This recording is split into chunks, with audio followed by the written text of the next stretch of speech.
Hello friends, আমি পারমিতা ঝোলে ঝালে বাঙালিতে তোমাদের সকলকে মোস্ট ওয়েলকাম। আজ আমি তোমাদের তৈরি করে দেখাবো স্বাস্থ্যকর কাঁচা আমের জেলি।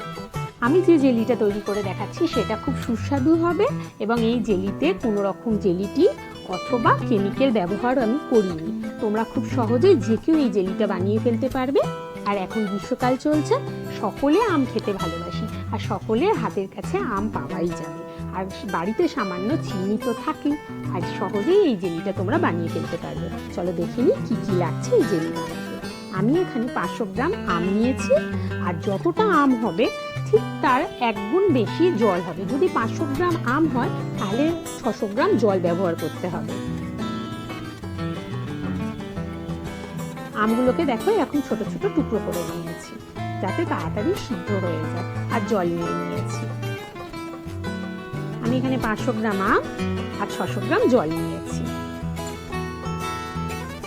আর লাগছে পরিমাণ মতো চিনি। চিনিটা এখন বলা যাবে না কতটা লাগবে, এটা পরে দেখতে হবে, তোমরা করলেই বুঝতে পারবে। আর ভিনিগার নিয়েছি, ভিনিগারটা নিয়েছি যাতে জেলিটা অনেক দিন রেখে দেওয়া যায়। আর লাগছে ফুড কালার, এটা অপশনাল, তোমরা না ব্যবহার করতেও পারো। আমি এটা দিয়েছি কালারটা যাতে একটু ভালো লাগে, বাচ্চারা খেতে ভালোবাসবে তার জন্য। এবার আমটা একটা পাত্রে ঢেলে নিয়েছি আর 600 গ্রাম জল এর মধ্যে দিয়ে দিচ্ছি। এবার পাত্রটা গ্যাসে বসিয়ে দিলাম। 15 মিনিট সেদ্ধ করতে হবে আমগুলোকে, ওই জন্য চাপা দিয়ে দিচ্ছি যাতে তাড়াতাড়ি সিদ্ধ হয়ে যায়। 15 মিনিট হয়ে গেছে, আর ঢাকনা সরিয়ে দেখছি, দেখো কত সুন্দর ফুটে উঠেছে। আমগুলো কালার চেঞ্জ হয়ে গেছে, ভালো মতো সিদ্ধ হয়ে গেছে আমগুলো, দেখেই বুঝতে পারছো। এবার ধরো 600 গ্রাম জল, ওটা 300 গ্রামে এসে গেছে, দেখো অনেকটা জল কমে গেছে, জলটা সাধারণত ঘনও হয়ে এসছে। ঠিক এই সময় আমগুলোকে ছেঁকে নিতে হবে জল থেকে। আমি একটা স্টিলের পাত্রতে মানে স্টিলের ছাঁকনি নিয়েছি এবং কাঁচের গ্লাসের মধ্যে জলটা ছেঁকে নিচ্ছি যাতে মানে এই জলটা আমি মেপে নিতে পারি। খুব ভালো মতো ছেঁকে নেবে, বেশি চাপ মানে চেপে চেপে আমগুলোকে ছেঁকে নেওয়ার দরকার নেই, হালকা হাতে ছেঁকে নেবে। শুধুমাত্র জলটাই ব্যবহার হবে এই জেলিটা তৈরি করতে।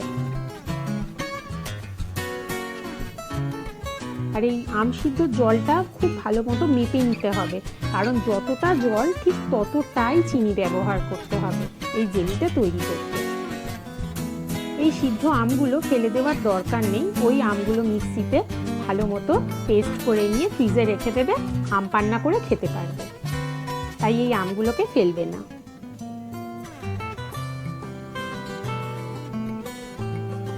এবার দেখো ওই আম সিদ্ধর জল আমার 2 কাপ বা 2 গ্লাস হয়েছে। তোমরা মেপে নেবে ঠিক করে, কারণ যতটা আম সিদ্ধ জলটা দেবে ঠিক ততটাই চিনি ব্যবহার করবে। আমি এখানে 2 গ্লাস দিলাম আম সিদ্ধর জল, আর এই গ্লাসের মাপেই 2 গ্লাস চিনি এখানে দিচ্ছি, মানে 1:1, মানে চিনি যতটা ঠিক আম সিদ্ধর জল যেটা বেরিয়েছে ঠিক ওটাও ততটা। এবার গ্যাসে বসিয়ে দিচ্ছি, খুব ভালো মতো জাল দিয়ে নিতে হবে। দেখো খুব ফুটছে, খুব ভালোভাবে জাল দিতে হবে।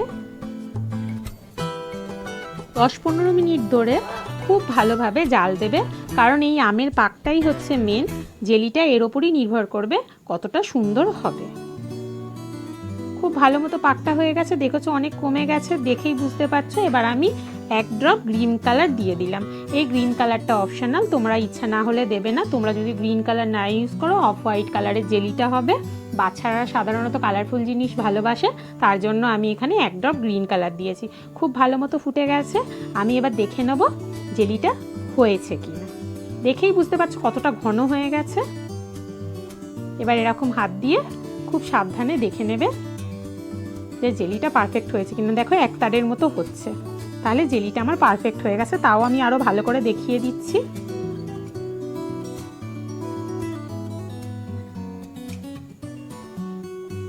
খুব ভালো জেলিটা হয়ে গেছে।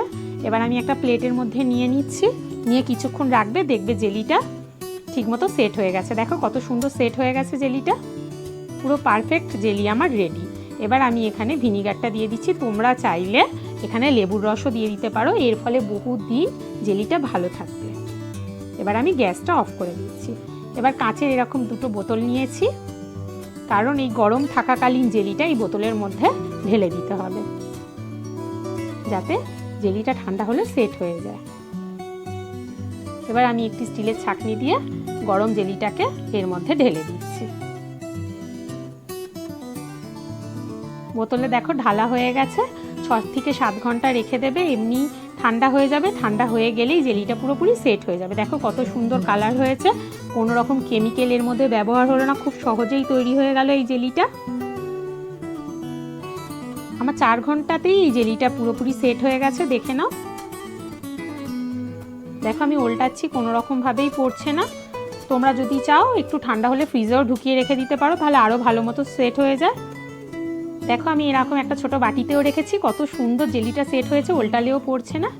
এবার তোমরা পাউরুটির সাথে এই জেলিটা খুব আনন্দ করে খাও, বাচ্চাদের টিফিনে দাও, বিস্কুটে দিয়ে ওদের টিফিন দিতে পারো। বাচ্চারা খেতে খুব ভালোবাসবে, খেতেও খুব সুস্বাদু। আমার এই ভিডিও তোমাদের যদি ভালো লেগে থাকে তাহলে প্লিজ লাইক শেয়ার করো এবং নতুন বন্ধুরা সাবস্ক্রাইব করো আর নিচের বেল আইকনটিতে ক্লিক করো। নমস্কার।